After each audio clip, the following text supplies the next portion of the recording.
விழித்திருங்கள், விழித்திருங்கள், விசுவாசத்திலே நிலைத்திருங்கள், புருஷராயிருங்கள், திடன் கொள்ளுங்கள். உங்கள் காரியங்களெல்லாம் அன்போடே செய்யப்பட கடவது. சகோதரரே, ஸ்தேவானுடைய வீட்டார் அகாயா நாட்டிலே முதற்பலன் ஆனவர்கள் என்றும் பரிசுத்தவான்களுக்கு ஊழியம் செய்யும்படிக்கு தங்களை ஒப்புவித்திருக்கிறார்கள் என்றும் அறிந்திருக்கிறீர்களே. இப்படிப்பட்டவர்களுக்கும் உடன் வேலையாட்களாய் பிரயாசப்படுகிற மற்ற யாவருக்கும் நீங்கள் கீழ்ப்படிந்திருக்க வேண்டும் என்று உங்களுக்கு புத்தி சொல்லுகிறேன். ஸ்தேவான், பெர்த்துனாத்து, அகாயுக்கு என்பவர்கள் வந்ததற்காக சந்தோஷமாயிருக்கிறேன்.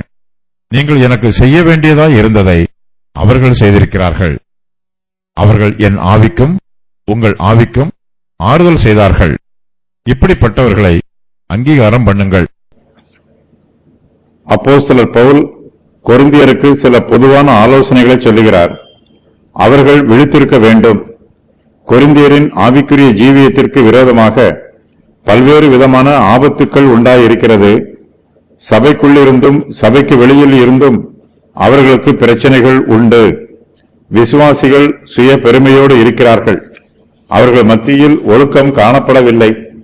விசுவாசிகள் ஒருவரை ஒருவர் வஞ்சிக்கிறார்கள். இப்படிப்பட்ட ஆபத்தான சூழ்நிலைகளில் அவர்கள் தங்கள் ஆவிக்குரிய ஜீவியத்தில் விழித்திருக்க வேண்டியது மிகவும் அவசியம். கர்த்தருடைய பிள்ளைகளாகிய நாம் இப்பொழுது நம்முடைய ஆவிக்குரிய ஜீவியத்தில் பாதுகாப்பாக நின்றாலும் நம்மை காத்துக்கொள்ள வேண்டும். கீழே விழுந்து விடாதவாறு எச்சரிக்கையோடு இருக்க வேண்டும். விசுவாசத்தில் நிலைத்திருக்க வேண்டும். சுவிசேஷத்தின் விசுவாசத்தில் நாம் நிலை பெற்றவர்களாக இருக்க வேண்டும். இந்த விசுவாசத்தில் நாம் உறுதியோடு இருந்தால்தான் சோதனைகளை எதிர்கொள்ள முடியும். இந்த உலகத்தை ஜெயிக்க முடியும். தேவனால் பிறப்பதெல்லாம் உலகத்தை ஜெயிக்கும். நம்முடைய விசுவாசமே உலகத்தை ஜெயிக்கிற ஜெயம். விசுவாசிகள் புருஷராய் இருக்க வேண்டும் என்று பவுல் ஆலோசனை சொல்லுகிறார். அவர்கள் புருஷரை போல திடமுள்ளவர்களாக இருக்க வேண்டும். பலத்த கிரியைகளை நடப்பிக்க வேண்டும்.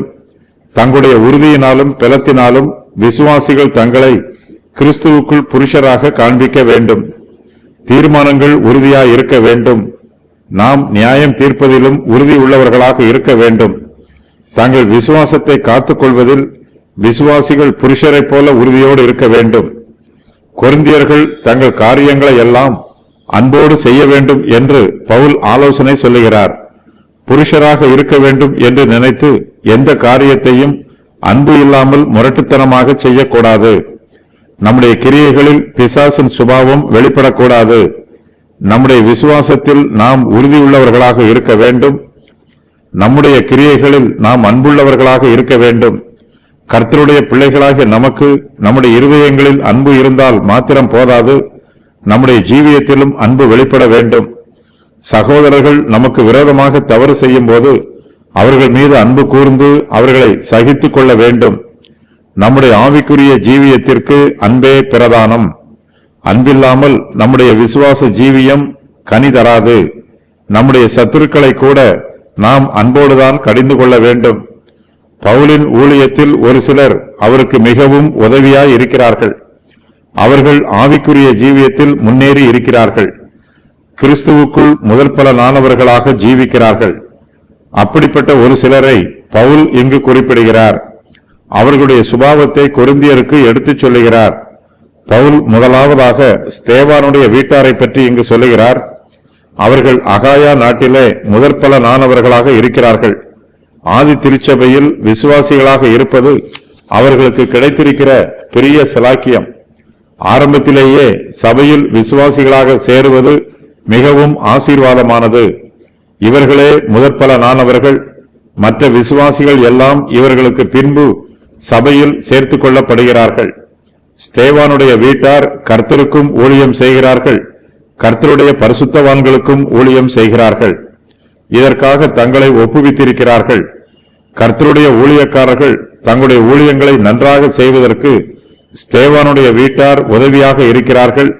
அவர்களுக்கு தேவையான உதவிகளை செய்து அவர்களுக்கு ஆதரவாக இருக்கிறார்கள். ஸ்தேவானுடைய வீட்டாரை பற்றி சொல்லிவிட்டு பவுல் ஸ்தேவான், பெர்த்தனாத்து, அகாய்க்கு என்பவர்களை பற்றி இங்கு குறிப்பிடுகிறார்.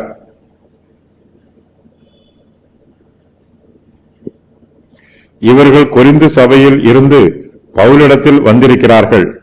கொரிந்து சபையார் பவுலுக்கு செய்ய வேண்டியதாய் இருந்த உபகாரங்களை இவர்கள் அவருக்கு செய்கிறார்கள். அவர்கள் பவுலின் ஆவிக்கும் சபையாரின் ஆவிக்கும் ஆறுதல் செய்கிறார்கள். பவுல் தன்னுடைய நிருபங்களின் மூலமாக சபைக்கு உபதேசம் பண்ணுகிறார். ஆவிக்குரிய ஆலோசனைகளை சொல்லுகிறார். சில சமயங்களில் கடிதம் மூலமாக சொல்லுவதை விட பிறர் மூலமாய் வாயின் வார்த்தையினால் சொல்லி அனுப்புவது அதிக பலனை தருகிறது.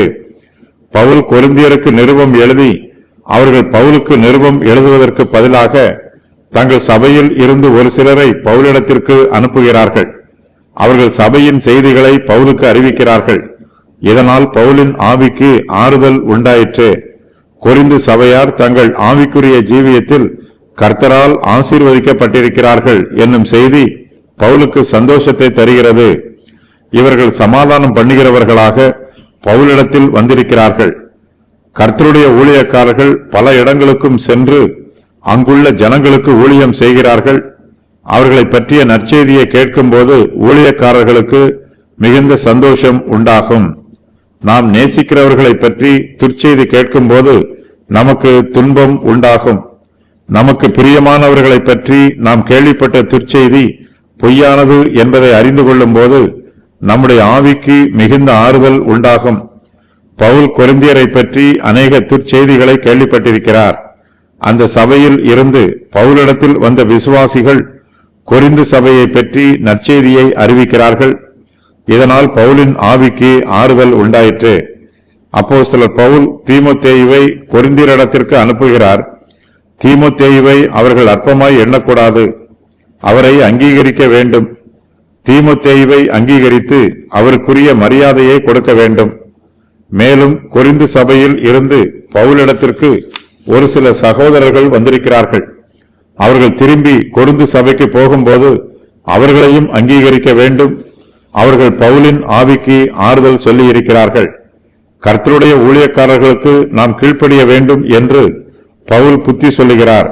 ஊழியக்காரர்களுக்கு ஊழியம் செய்கிற விசுவாசிகளுக்கும் நாம் கீழ்ப்படிந்திருக்க வேண்டும் என்று பவுல் புத்தி சொல்லுகிறார். கர்த்தருடைய பிள்ளைகளாகிய நாம் ஒருவரை ஒருவர் கனம் பண்ண வேண்டும். கர்த்தரே நம்முடைய எல்லா கனத்திற்கும் பாத்திரர். நாம் கர்த்தர் மீது அன்பு கூறும்போது அவருடைய பிள்ளைகளிடத்திலும் அன்பு கூறுவோம். விசுவாசிகளுக்கு பவுல் கூறும் கட்டளைகள்: விழித்திருங்கள், விசுவாசத்திலே நிலைத்திருங்கள், புருஷராய் இருங்கள், திடன் கொள்ளுங்கள், உங்கள் காரியங்களை எல்லாம் அன்போடே செய்யுங்கள், பரிசுத்தவான்களுக்கு உங்களை ஒப்புக்கொடுங்கள். ஏன் விழித்திருக்க வேண்டும்? இயேசு கிறிஸ்து இன்ன நாளிகையிலே வருவார் என்று நீங்கள் அறியாதிருக்கிறபடியினால் விழித்திருங்கள். நீங்கள் சோதனைக்கு உட்படாதபடிக்கு விழித்திருந்து ஜெபம் பண்ணுங்கள். மனுஷகுமாரனுக்கு முன்பாக நிற்க பாத்திரவான்களாக எண்ணப்படுவதற்கு எப்பொழுதும் ஜெபம் பண்ணி விழித்திருங்கள். கொடிதான ஓநாய்களின் நிமித்தமாக விழித்திருங்கள். ஜெபத்தில் விழித்திருங்கள். விழித்துக்கொண்டு தெளிந்தவர்களாய் இருங்கள். எல்லா காரியங்களிலும் விழித்திருங்கள்.